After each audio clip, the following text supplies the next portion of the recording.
I would have been out here a little bit sooner, but they gave me the wrong dressing room, and I couldn't find any place to put my stuff. And I don't know how you are, but I need a place to put my stuff. So that's what I've been doing back there, just trying to find a place for my stuff. You know how important that is. That's the whole meaning of life, isn't it? Trying to find a place for your stuff. That's all your house is. Your house is just a place for your stuff. If you didn't have so much goddamn stuff, you wouldn't need a house. You could just walk around all the time. That's all your house is a pile of stuff with a cover on it. You see that when you take off in an airplane and you look down and you see everybody's got a little pile of stuff. Everybody's got their own pile of stuff. And when you leave your stuff, you gotta lock it up. Wouldn't want somebody to come by and take some of your stuff. They always take the good stuff. They don't bother with that crap you're saving. Ain't nobody interested in your 4th grade arithmetic paper. They're looking for the good stuff. That's all your house is. It's a place to keep your stuff while you go out and get more stuff. Now, sometimes you've got to move. You've got to get a bigger house. Why? Too much stuff. You've got to move all your stuff. And maybe put some of your stuff in storage. Imagine that. There's a whole industry based on keeping an eye on your stuff. Enough about your stuff. Let's talk about other people's stuff.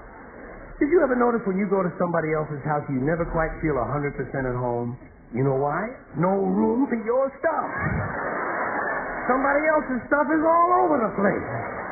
And what awful stuff it is. Where did they get this stuff? And if you have to stay overnight at someone's house, unexpectedly, and they give you a little room to sleep in that they don't use that often, someone died in it 11 years ago, and they haven't moved any of his stuff. Or wherever they give you to sleep, usually right near the bed there's a dresser, and there's never any room on the dresser for your stuff. Someone else's shit is on the dresser. Have you noticed that their stuff is shit and your shit is stuff? Get that off of there. Now, sometimes you go on vacation, you gotta bring some of your stuff with you. You can't bring all your stuff. Just the stuff you really like. The stuff that fits you well that month. Let's say you're going to go to Honolulu. You're going to go all the way to Honolulu. You've got to take 2 big bags of stuff. Plus your carry-on stuff, plus the stuff in your pocket. You get all the way to Honolulu and you get in your hotel room and you start to put away your stuff. That's the first thing you do in a hotel room is put away your stuff. I'll put some stuff in here, put some stuff down there. Here's another place and stuff here. I'll put some stuff over there. You put your stuff over there. I'll put my stuff over here. Here's another place and stuff. Hey, we got more places than we've got stuff. We're going to have to buy more stuff.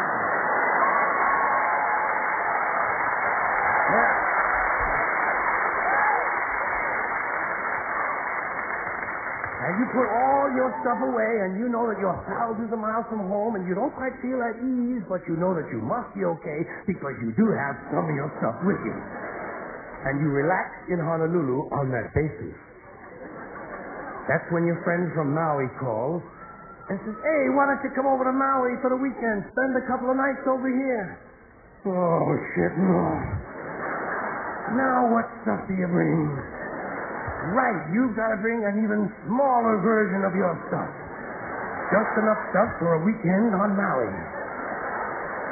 And you get over, and you're really spread out now. You've got shit all over the world. You've got stuff at home, stuff in storage, stuff in Honolulu, stuff in Maui, stuff in your pockets. Supply lines are getting longer and harder to maintain. But you get over to your friend's house in Maui, and they give you a little place to sleep, and there's a little window ledge or some kind of a small shelf, and there's not much room on it, but it's okay because you don't have much stuff now. And you put what stuff you do have up there. You put your imported French toenail clippers, your odor readers with the 45-day guarantee, your cinnamon-flavored dental floss, and your aspirin 12-hour decongestant nasal spray. And even though you're a long way from home, you know that you must be okay because you do have your aspirin 12-hour decongestant nasal spray. And you relax in Maui on that basis. That's when your friend says, hey, I think tonight we'll go over the other side of the island and stay at my friend's house overnight.